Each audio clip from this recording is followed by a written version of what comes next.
Selamat pagi. Tak buatin konten sekalian ini. Komenmu Bang Raffi Ahmad KW. Ya, ini pasti akunnya belum KYC, makanya belum paham, lihat di dalamnya. Bang, Pi Network itu ribut di tahun 2019, 2020. Orang-orang pada ribut dengan Pi Network. Waktu itu belum ada KYC-an, orang diminta untuk nambang, peng. Kemudian katanya sudah bisa dipakai buat beli mobil listrik. Terus katanya dipakai buat ini ya. Semakin kamu tidak belajar, kamu akan semakin diperdaya oleh tetanggamu. Semakin kamu belajar, maka kamu semakin pinter. Itu yang membuat saya hari ini melihat diri saya lebih pinter dari kamu. Sehingga saya sudah menikmati hasil dari apa itu kripto dan kamu masih berkutat dengan koin yang tidak ada juntrungnya begini. Ya, koin Pi Network itu memberikan harga, itu kesepakatanmu. Makanya banyak orang tertipu karena kesepakatan itu. Kalau kamu mau jujur saja, ada exchanger terbesar di dunia. Kamu boleh cek apa itu exchanger terbesar di dunia. Exchanger besar di dunia itu seperti modelnya kayak 5 besar lah ya. 5 besar exchanger dunia itu modelnya kayak Binance, kayak Coinbase, kayak Kraken. Itu Pimu itu belum terlisting. Pimu itu nggak ada. Di OKX ada. OKX itu exchanger nomor berapa itu? 5. Ya, terbesar nomor 5. OKX ada. Tapi hari ini rungkat. Ya. Pertanyaannya, kalau kamu semuanya punya Pi, dan apa yang terjadi? Kamu kan butuh suntikan kan? Untuk kamu mencairkan koin Pimu itu. Nah, pertanyaan saya, siapa yang mau menyuntik? Mamanya nyuntik 10 triliun gitu ke Pimu itu. Sehingga kamu bisa menjual Pimu dan kamu pesta. Nggak ada, bos. Nggak ada. Gitu. Kalau kamu mempelajari ya, ada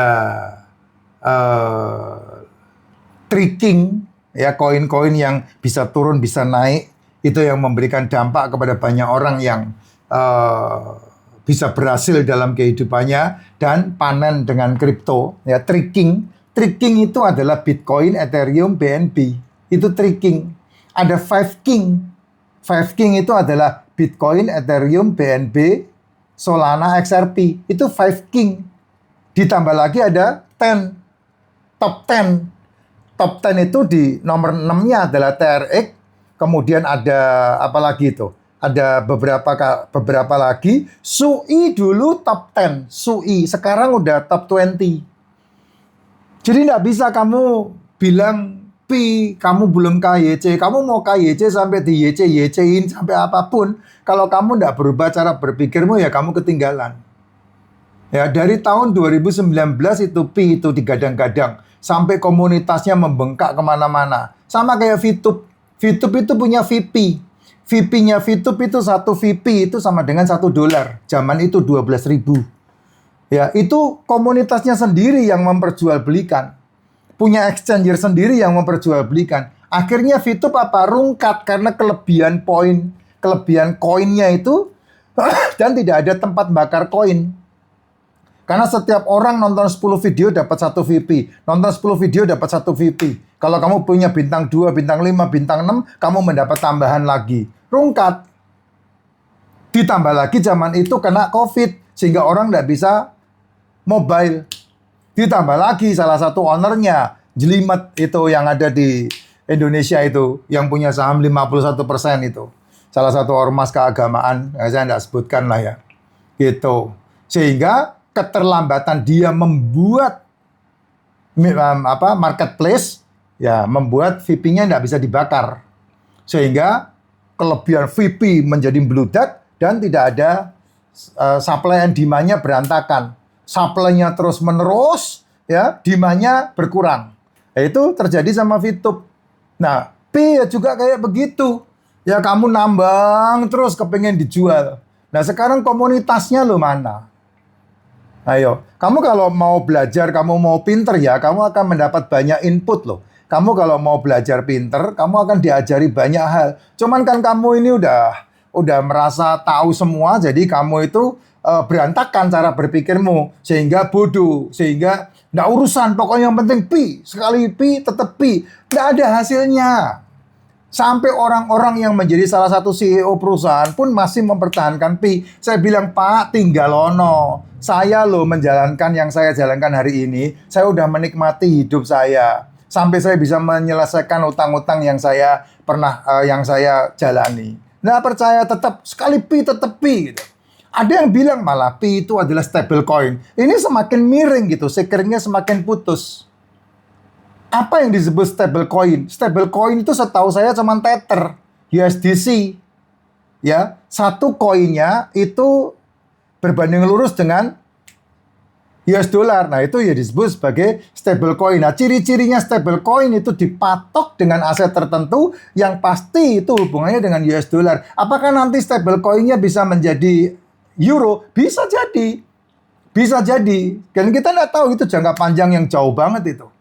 Gitu, sehingga kamu nggak bisa mengatakan pi itu stable coin dari mana? Harganya aja nggak jelas, ya, belum bebas, diperdagangkannya pun masih ngambang, nggak jelas. Ya bagaimana kamu mau mempertahankan itu? Ngotot seperti itu. Oh, saya dapat kok, bisa dicairkan kok. Yang beli lo goblok, sama-sama goblok.